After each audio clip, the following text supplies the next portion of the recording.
Welcome to the Pulse with Peter B. I'm your host, Peter Biancamano. Let's get you to the pulse on everything you need to know. And we are here at the gorgeous A.J. Demarest Middle School, located at 158 4th Street, for the only Hoboken rent control referendum debate. And we are going to have members of Team Vote No, which is Cheryl Fallick and Councilwoman Tiffany Fisher, and members of Team Vote Yes, which is Anderson Champagne and Ron Simoncini. But we couldn't put this program together without our wonderful sponsors. They are the Hoboken Housing Initiative 2024, Joe Barry, M&P Biancamano Italian Deli, located at 1116 Washington Street, TJ Fiorillo of the Prime Real Estate Group, Hoboken Council members Tiffany Fisher, Michael Russo, Ruben Ramos, and Joe Quintero, Hudson County Commissioner Chairman Anthony Romano, and Hudson County Republican Chairman Jose Arango, as well as Hani Ahmed. We also want to thank the Hoboken Board of Education for allowing us to use this facility. Enough about me, or enough from me, I should say. Let's go right to the action. Representing Team No is Cheryl Fallick and Councilwoman Tiffany Fisher. Thank you so much. And representing Team Yes is Anderson Champagne and Ron Simoncini. Thank you so much for coming. So for opening statements, we're going to start with Team No. You have 2 minutes. Good evening, and thank you to the Pulse for hosting this debate. My name is Cheryl Fallick. I'm a long-term resident renter, a founding member of the Hoboken Fair Housing Association, and part of the Hoboken United Tenants campaign supporting the no vote. Tonight, we are here to debate the anti-rent control question on the ballot that threatens the very fabric of our community and is a direct assault on the security and stability of renters in Hoboken. Over the years, I've seen many attempts to push tenants out of their homes. There was the landlord on Washington Street who shut off the heat in January to push his tenant, a Purple Heart veteran, out of his home. There was the landlord on Grand Street who stopped cleaning the hallways and removed all common amenities in hopes of getting his tenants out so he could tear down the building and replace it with luxury rentals. And there was the landlord on Jefferson Street who filed a hardship rent increase the day he closed on the property where a tenant with terminal stage 4 cancer lived. Had that landlord gotten the hardship increase, the dying tenant would have been pushed out of his home. Fortunately, that hardship increase was denied. These things already happen in Hoboken. If this ballot measure passes, these kind of behaviors will drastically increase. Let's be clear. The sponsors of this measure have employed dishonest tactics intended to confuse voters. They've gone so far as to co-opt the name Hoboken Fair Housing on their literature, and they've suggested that the way to protect tenants is to vote their way, which isn't true at all. I look forward to discussing why voting no is vital for Hoboken. Thank you. Thank you, Cheryl. Team Yes, 2 minutes for your opening response. Thank you. First and foremost, I'd like to introduce myself. My name is Anderson Champagne. I'm a 28-year-old, blue-collar, middle-class American making a middle-class income. Educated as a nurse and transitioned careers to the service industry, I represent a demographic that is grossly misrepresented and misunderstood in Hoboken. Now, when I moved to Hoboken, I was wanting to upgrade my living situation from a micro unit, and I had lived in this for a long time, but I wanted a slightly better quality of living. However, there was no supply of middle-range apartments in decent condition, just long-term rent-controlled residents in super expensive places that everybody dreams to live in. I had to pivot, and I found another living situation that fit my needs and allowed me to live in Hoboken.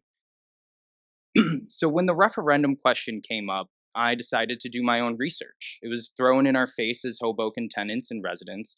So I reached out to my local officials and was surprised to get talking points that really didn't cover the questions I had.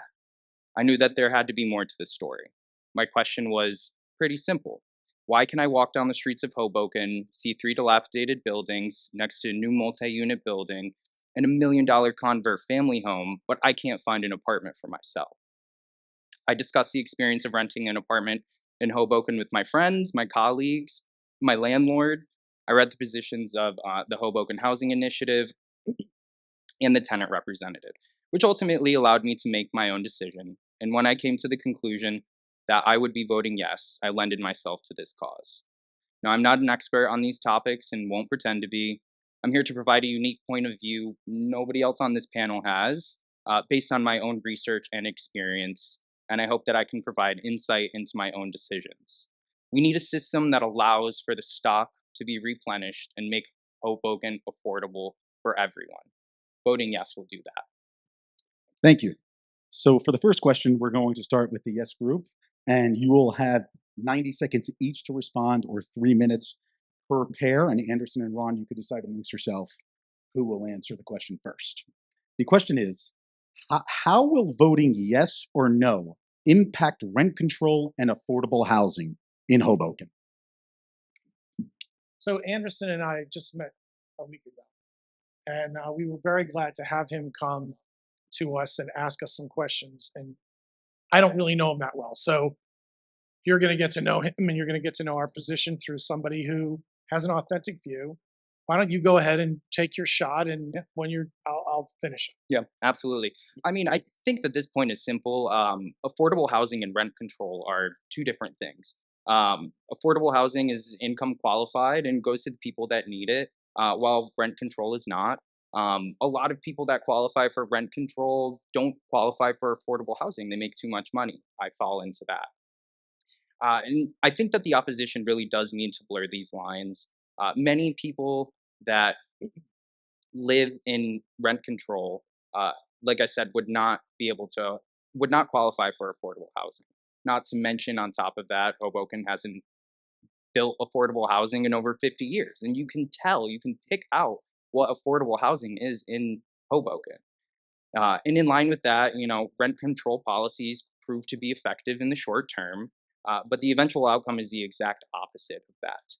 It creates housing shortages, other non-rent control buildings built, making it less accessible to find quality housing for regular workers, which is exactly what's happened in Hoboken. And this is all using data from the 80s, which has resulted in a decrease of 5,000 rent-controlled units. Right. So that's some stuff that Anderson and I talked about this week. There were 12,500 rent-controlled units when I started advocating for property owners in Hoboken in 2002. There are 7,500. We think now we can't get a straight answer from the rent control office because the record keeping there and its use of technology is behind the times. So as we look at affordable housing is when you have an income that would require you to have a housing subsidy in order to afford a home. There are programs for that, Section 8 and other programs in Hoboken and outside of Hoboken that try to address that. They don't address it fully. Not everyone who really needs a housing subsidy gets one. But one thing's for sure. When a tenant in Hoboken comes to apply for an apartment, the very first thing that's looked at is what their income is. And right now in Hoboken, people who need affordable housing do not qualify for the rent control housing that's offered, and they would not get it. The people who get rent control housing in Hoboken are people who are going to Stevens and have a cosigner or have incomes above 6 figures. We don't see any reason to reserve housing stock for people who can afford to pay a market rent like Anderson, please. Team No, same question. I will repeat it. It is, how will voting yes or no impact rent control and affordable housing in Hoboken? Again, 90 seconds each, or 3 minutes. Sure, I'll start. How voting yes would affect tenants in Hoboken, because it means that more tenants would find themselves with an enhanced target on their back as landlords or new purchasers of existing buildings thought about how if only they can get those tenants out, they can get so much more money for the apartment. Voting no preserves the protections that renters have currently in Hoboken. Now, I want to be very clear. Nobody who supports the no vote has ever tried to blur the lines between affordable housing in Hoboken and rent control. They are two different things, but they're often thought of as two of the legs of a three-legged stool. Rent-controlled apartments are affordable to the tenants who move there. You will notice as we go through this debate that continuously the yes vote is going to talk about people who are coming into Hoboken to rent homes. And while we certainly want people to come in and move to this wonderful community, the thing that they never talk about is the tenants who are here now, who can afford their homes, and who are protected by our existing rent control legislation. The landlord can only raise the rents 5% or the CPI, whichever is less, and those tenants can afford the places they live in, and we want to continue to protect them, including the most vulnerable. Thank you. Councilwoman Fisher? Sure. The difference between yes and no, voting yes and no, is just affordability. What voting no does is, or what voting yes does, is accelerates the increase in rents citywide. And as rents go up, the cost of everything else will follow. What voting no does is it preserves our rent protections, and it allows rents to be affordable at all price levels. This isn't, rent control is not something that just impacts people that have been in their units for a long period of time. It impacts people and gives stability to people at all income levels. We had a recent example, not a rent controlled building, but when you have outside corporate landlords that really are just looking for their bottom line, they're looking for every opportunity to increase rents as high as possible. We had a recent situation in my ward, a building that's not rent protected, where the landlord saw a market opportunity to pass through 30% rent increases. And these 30% rent increases were on rents of $4,000 and $5,000. They're luxury units. And you know what? The people in that building couldn't afford to stay in their building. Thankfully, we have some state laws that limited the increase. But at the end of the day, if you're looking to keep Hoboken as affordable as possible, you vote no. If you don't care how unaffordable it gets, you vote yes. Thank you. Are there any rebuttals? Yes. Ron, So- 60 seconds. The very first thing that we heard Cheryl say is that affordable housing and rent control are different, and that they wouldn't try to blur the lines. And then the first thing that Councilman Fisher said was, this is about affordability. So she referenced an exempted building. That is not what this referendum is about. Hoboken rent control laws are very clear. You get an annual increase of not more than 5%. This year, it'll be more like 2.5% if you're a tenant. That is not going to change. The referendum specifically protects tenants who are here now and tenants who come in. It doesn't do anything for existing protections. It simply says that when someone moves out of the apartment, the landlord is free to rent it to the next person at a rent that they agree on. And then it requires that the landlord pay a $2,500 fee for that right. Thanks, Ron. That's time. Do you guys have a rebuttal? Sure. The rent control, the affordability issue in Hoboken is a broad affordability. We hear about it from people at all pricing levels. Groceries are too high, rent is too high, transportation's too high, parking is too high. When you are changing the character of the housing stock in our community, where you're building things just for whoever can pay the highest possible rent, that means prices go up for everyone. So this is literally a way to stave that off and vote no. It is that simple. It literally is that simple of an issue. It's not Hoboken has very few tools to protect itself against rising costs, and rent control is a vital tool that we have had in place for decades. Changing this and voting yes is just a wealth transfer. It takes money out of the pockets of tenants and puts it in the pocket of corporate landlords, and Hoboken residents deserve better. Thank you. Does Team Yes have a rebuttal for 30 seconds?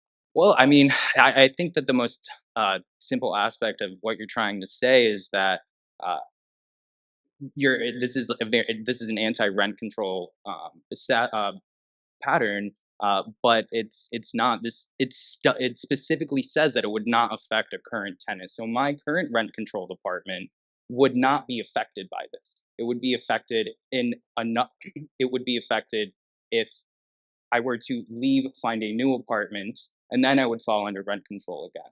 So you're saying it's anti-rent control, and I disagree. That's the time. 30 seconds for a rebuttal. Just because someone says that tenants living in their homes now are not affected doesn't make it so. As with my opening remarks, tenants in place right now for years have faced displacement, pushing them out, even illegal behavior in some cases that wasn't caught. So that's a red herring. You can be pushed out if you live in if you live in a rent controlled apartment now. Just because they say you can't doesn't make it so.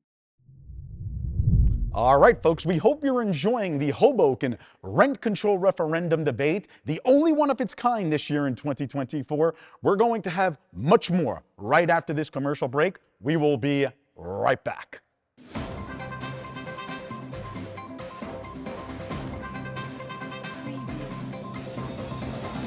Peter Biancamano, your hostess with the mostest of the Pulse with Peter B. Folks, don't forget to go on our Facebook and our Instagram pages by searching The Pulse with Peter B. and like and follow us on each of those platforms. We're constantly updating those pages with previews of each week's segments and cool stories. Also, if you have any questions, feel free to reach out to our email address at thepulsewithpeterb@gmail.com. How does Hoboken create more affordable housing stock? So, I mean, that's a great question for all communities. And there's a couple of ways it's done. One's called the developer solution, where when new buildings are built, a portion goes to affordable housing. Another that's present in Hoboken is Section 8. Another that's present in Hoboken are city developed or federally developed buildings that reserve units for people with lesser incomes. All those are highly valued, and all those are things that I've worked on in my career, in addition to opposing some of the more stringent rent control ordinances. And yeah, I do get paid for this. I don't get paid enough, but I do get paid for it. That doesn't mean the ideas that we have are wrong. You're not hearing policy arguments. You're hearing arguments that are intended to create fear among people that a vulnerable population will be exploited. I happen to think that the city's obligation is to protect those people. And in a previous agreement with these two friends of ours made, we determined to provide additional resources from landlords to do just that. I'm not afraid of that argument at all. And I don't think, for Anderson's point of view, like our clients have thousands of tenants in Hoboken. I would kick them out and view it as repugnant if anybody tried to remove a tenant to try to create a vacancy. That is not part of what anybody who's got a sincere policy development objective would ever allow to have happen. I recognize the fear. I'm not saying it's unfounded. I'm saying it certainly is lesser than the benefits we can get from the referendum. Thank you. Anderson, anything to add? 90 seconds. I do. Finding housing in Hoboken was one of the most difficult things that I have done in my adult life. And I think that a lot of it comes to the reason that there is no stock. I continue to reference, why can I walk down Garden Street and see buildings from the 80s and 90s that have been updated since then? They sit empty, and it's because of these exact reasons. These laws are from the 80s. It's all based on data from the 80s. Why would a landlord revamp this this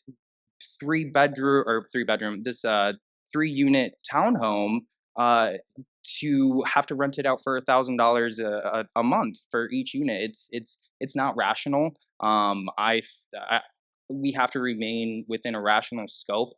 I would love to find a beautiful apartment for $1,500 a month here in Hoboken. Not realistic, and I think that we need to really focus on that. There's a huge shortage of stock here. When it's there, the bones are there. There's just nothing in them. And I think that the reference was made to decades of these laws.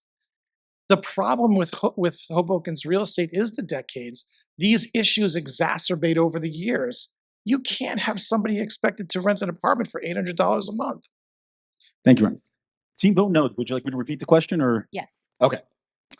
How does Hoboken create more affordable housing stock? 90 seconds each or 3 minutes for your group. Great. First of all, I just want to say there's not a lot of apartments that are $800 a month. they're at all pricing levels, rent controls at all pricing levels. Ron said something earlier that we're not having a policy discussion, we're just fear mongering. We literally are having a policy discussion. The policy is, what are the tools that we need in Hoboken to keep Hoboken affordable? And we don't have a lot of tools, and rent control is one of those. From a policy standpoint, the position of Vote No is to keep rent control as one of those tools. How we build affordability or affordable housing in Hoboken, as Ron mentioned, is primarily in a land-constrained environment like Hoboken is.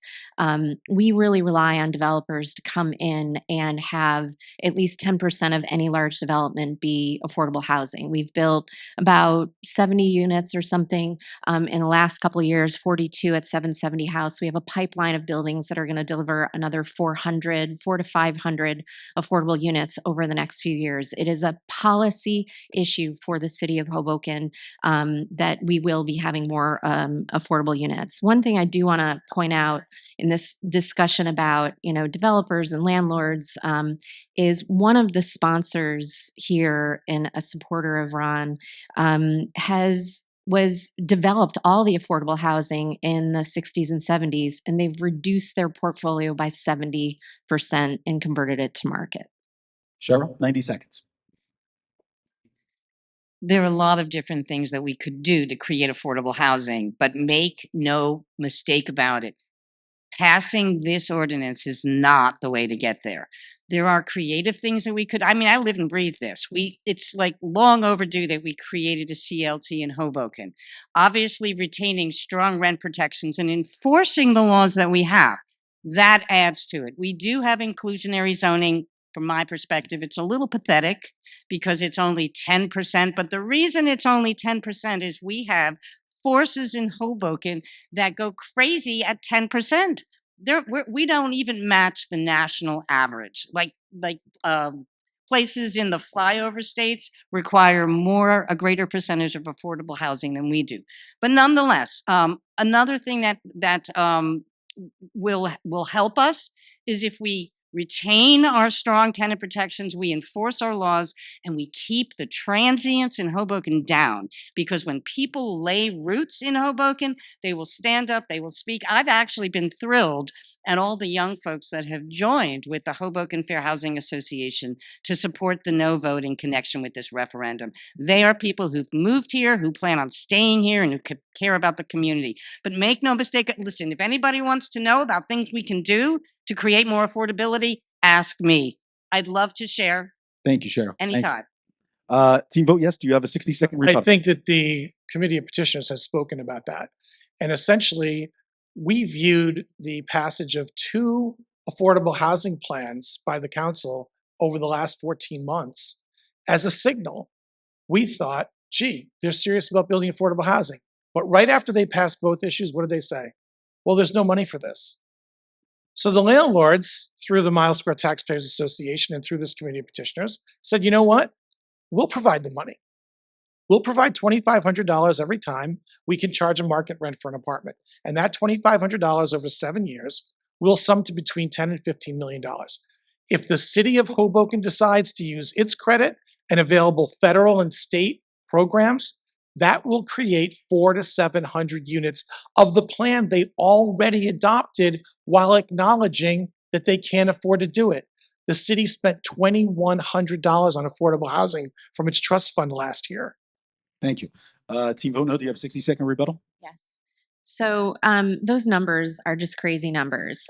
Every unit of affordable housing costs about $400,000 to build. So $2,500 would require 160 units to be deregulated to build one affordable unit. The city has spent its own money on affordable housing. We've donated land. We're building 37 units for senior housing at 11th and Willow. We have developers building 400 units, and that's just what's currently already been approved. So we absolutely are building affordable housing in Hoboken. We are redoing the housing authority. We've not gotten to a point of financing, but we're not looking to eliminate our rent control as a way to source money for that. The city has great credit. We have the ability to bond. We bond for infrastructure. We bond for a number of things. And when we are going to redevelop the housing authority, the city will be there to support that.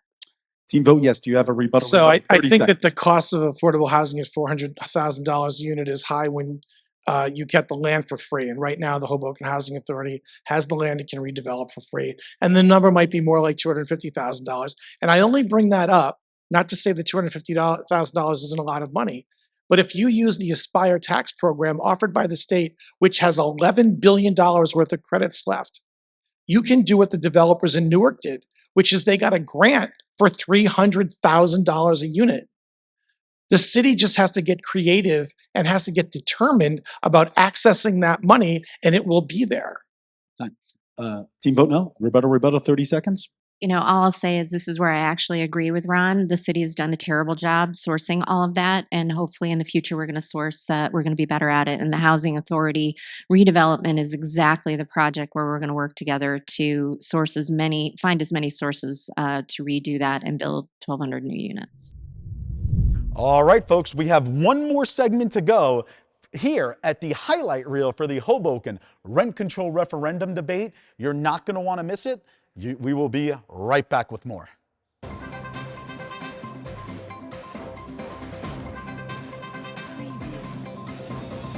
Peter Biancamano back with you. Don't forget to watch us on cable access every Sunday and Monday at 9 a.m.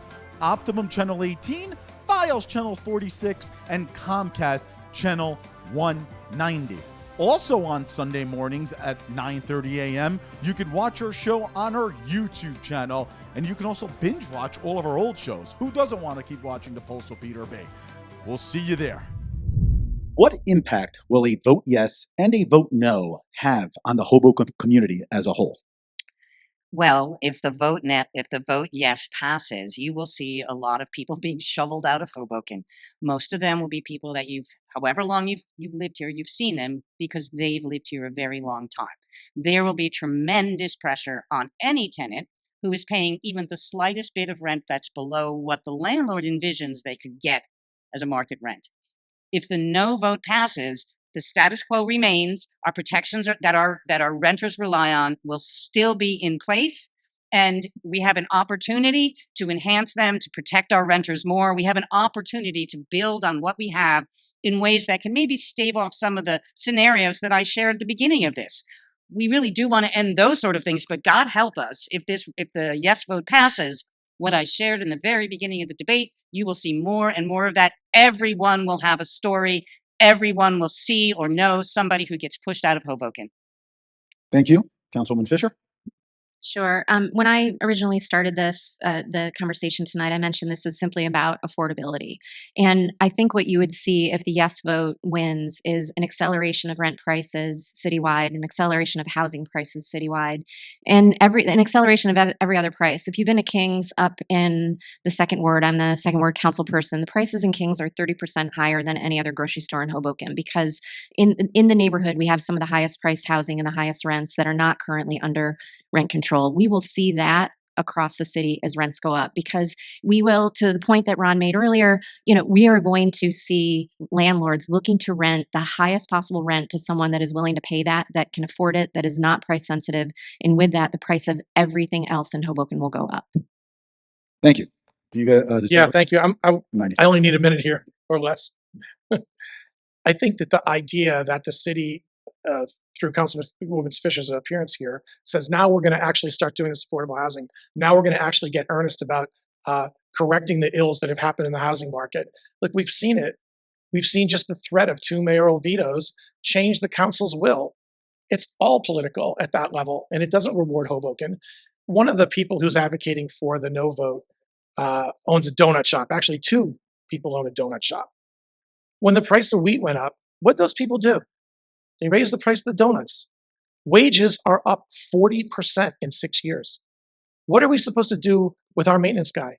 Are we supposed to tell them, no, we can't give you a raise because the apartment's rent controlled and we have no more money? This is a very practical issue, and we have a very pragmatic approach. Thank you. Anderson, you have 90 seconds. Again, I'm going to come back to the point of realism here. When you increase the stock of the availability here, imagine if the 5,000 units that have been lost over the past 13 years were still available.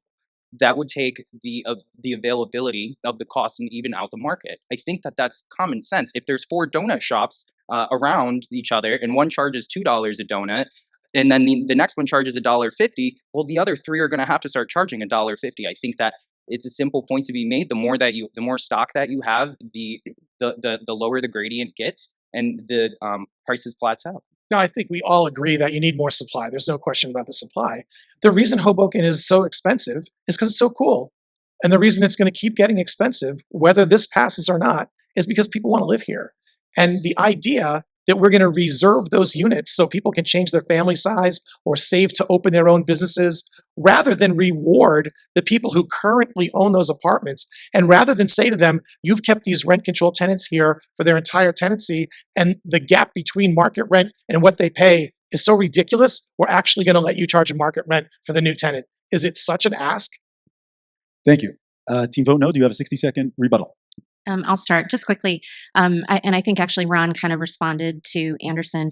The whole concept of supply and demand theoretically makes sense. When you have more supply, it'll bring prices down. That doesn't apply in Hoboken because our demand always exceeds our supply.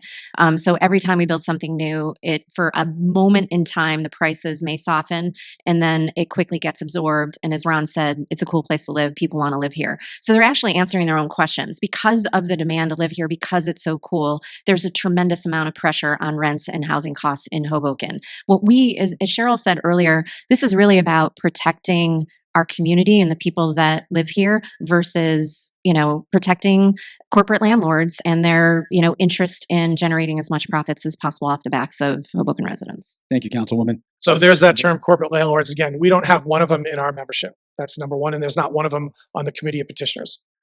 The truthful answer is you're still not going to provide housing to people who need a discount through rent control. You never will. It never happens. Study after study after study. We're trying to deal with the reality of life here in Hoboken. We're trying to say there needs to be more affordable housing. You have land. We'll help you with the money to build it. But don't continue this artificial nonsense policy simply because people are going to say to you, well, won't people want to push their tenants out to get more money? You can't find cases where that's actually happening.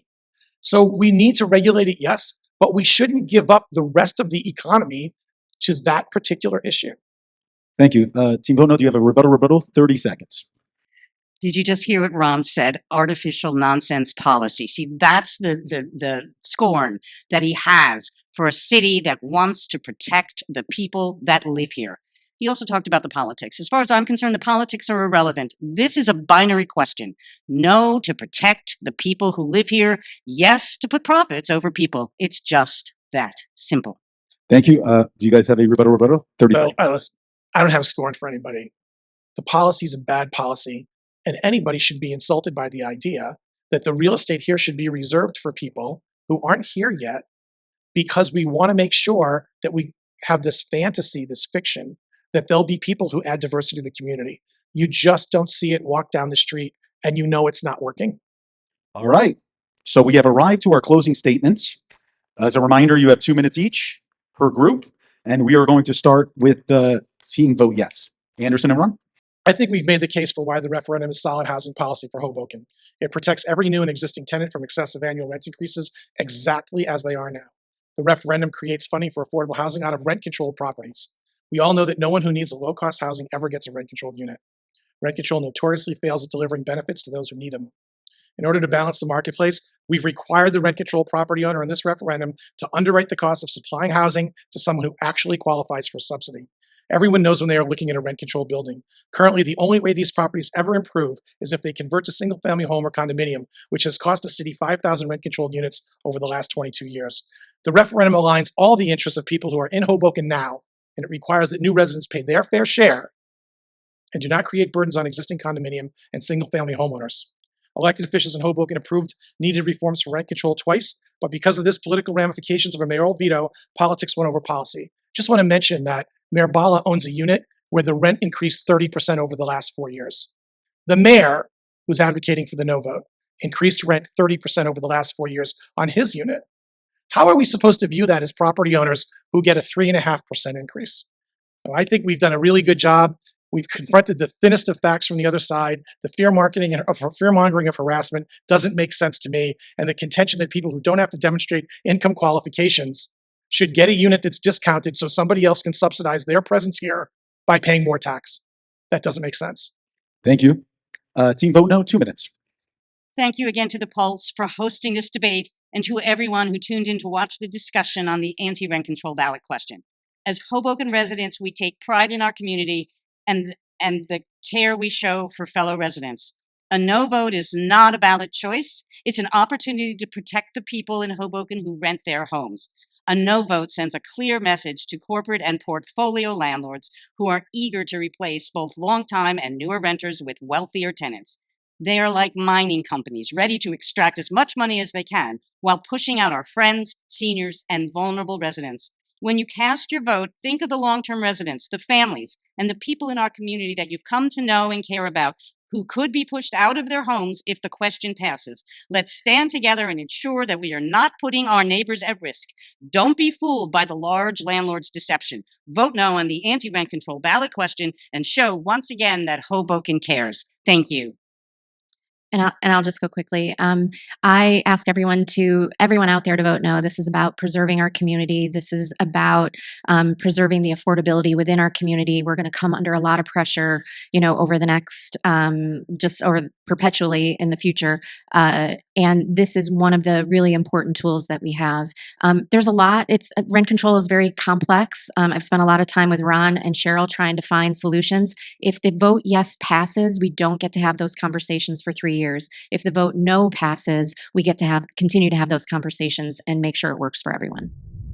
All right, folks, we have come to the conclusion of the highlight reel of the Hoboken rent control referendum debates between members of Team Vote No, Cheryl Fallick, and Councilwoman Tiffany Fisher, and Team Vote Yes, Anderson Champagne and Ron Simoncini. And we want to thank our sponsors again, because without them, we couldn't put this debate on.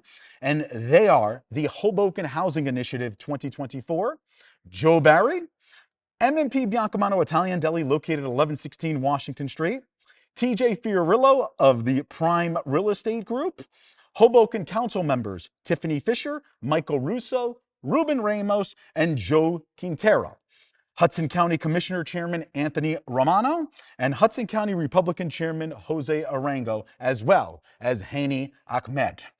Folks, I hope you enjoyed it, and please make sure to vote. Election Day is this upcoming Tuesday, November the 5th. Polls are open from 6 a.m. to 8 p.m. Join us next week for The Pulse on everything you need to know. I'm Peter Biancomano. I hope you have a great week, everybody.